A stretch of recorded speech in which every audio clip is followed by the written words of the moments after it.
আসসালামু আলাইকুম। কি ভাবছেন? আজকে শুক্রবার আলসেমের দিন? এক বক্স কিনে এনেছি খাবার? না, আসলে সেটা নয়। আজকে শুক্রবার সবাইকে নিয়ে আমরা একটু ব্যতিক্রমধর্মী খাবার খাবো। যেটা হচ্ছে আমরা সচরাচর খাওয়া হয় না, তবে মাঝে মধ্যেই খাওয়া হয়। তো বাচ্চারা এটা খুব পছন্দ করে, আর সেটা হচ্ছে রোস্ট। সেটাও হচ্ছে আবার একটু ভিন্ন ধরনের রোস্ট। আর সেই রোস্টটা আমি পিচ করে নিয়েছি ছোট ছোট, আর রান্না করেছি নিজের মতো। সবাই একটু দেখুন যে কিভাবে রান্না করেছি। আর খাবারটা এত দারুণ হয়েছিল, সেটা বলারই বাহুল্য রাখে না। যাই হোক, আমি এখানে একটু লবণ আর হচ্ছে হলুদের সামান্য ফাঁকি, মরিচের ফাঁকি, সব কিছু মিলে হালকা জর্দারঙও দিয়ে দিয়েছি। এর মধ্যে আমি যেহেতু বাজার করেছি, দেশি চিংড়ি মাছ এনেছিলাম ছোটো, তো এর ঝোঁকাটা বেটে নিয়েছি। অনেকে এটা ফেলে দেয়, অনেকে এটা পোড়া বানিয়ে খায়, বা অনেকে এটা আমার মতো করে নেয়। তো যাই হোক, ওইদিকে হচ্ছে মাংসটা ম্যারিনেট করে রেখেছি। এর ফাঁকে আমি হচ্ছে চিংড়িটাকে প্রসেসিং করে নিয়েছি। এই চিংড়ি হচ্ছে অল্প অল্প করে আমি ছোট ছোট পলি করে রেখে দিয়ে এভাবে বেঁধে সবগুলোকে আবার আরেকটা কথা বলা হয়নি, আম কিন্তু এখন সস্তা হয়ে গেছে।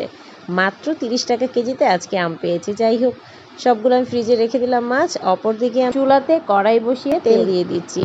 আমি যেহেতু খুব বেশি তেল খেতে পারি না, এজন্য আমি কম তেলেই সব কিছু রান্না করে নিচ্ছি।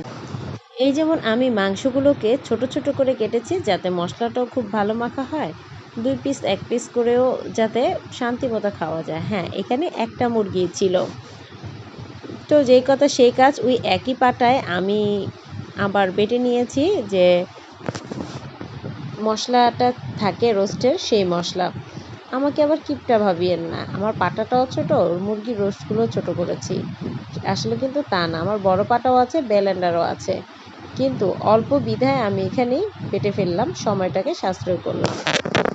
তো ভাই কি বলবো, রান্না করতে যে ভিডিও একা একা করা কি যে কষ্ট। আর এরপরে যে আমার বাচ্চা কাচ্চা কান্নাকাটি প্যা প্যা পো পো করে, কোনোভাবেই কোনো কিছুকে ওদের থামানো যায় না।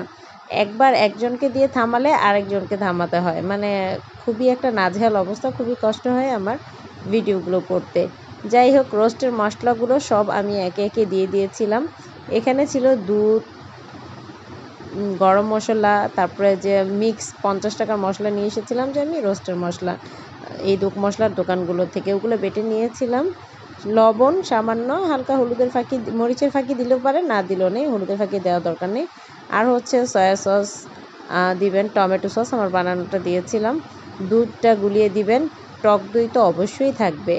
তো যাই হোক, আমার যেহেতু রোস্ট হয়ে গেছে, আমি পোলার চালটাকে ভিজিয়ে রেখেছিলাম কিছুক্ষণ। আর এটা আমি সসপ্যানে রান্না করছি। এটা ভাজা ভাজা হয়ে গেলে আমি গরম পানি করে রেখেছিলাম ইলেকট্রিতে, সেই পানিটা দিয়ে দিলাম। আর কেওড়া জল তো অবশ্যই দিতে হবে। দেখুন পোলাওটা কেমন করে বলকাচ্ছে। তো যাই হোক, ভিডিও করতে গেলে যে কতবার আমরা করি। যাই হোক, পোলাওটা দমে দিতে দিতে আমি 2 পদের শাক, অল্প করে শাক এনেছি।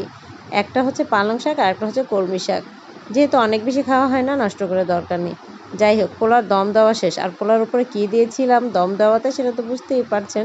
এটা হচ্ছে পাটা সাথে যেটা থাকে পুতা, এটা দিলে কি হয়, ভালোভাবে মিশে থাকে। এই জন্য এই যে দেখতে পাচ্ছেন, বেরেস্তা দেওয়ার পরে আমি পোলাওটা দেখাচ্ছি, খুব সুন্দর ঝরঝরে হয়ে গেছে। তো আজকে ভিডিও করতে করতে, রান্না করতে করতে আমার দেরি হয়ে গেছে। অবশ্য এখানেই শেষ না, সকালবেলা খুব দেরি করে উঠে নাস্তা টাস্তা করেছিলাম ভরপেট। তো আজকে এই জন্য অবস্থা। সবাই আমাদের জন্য দোয়া করবেন, অবশ্যই আমার পেজটি ফলো করে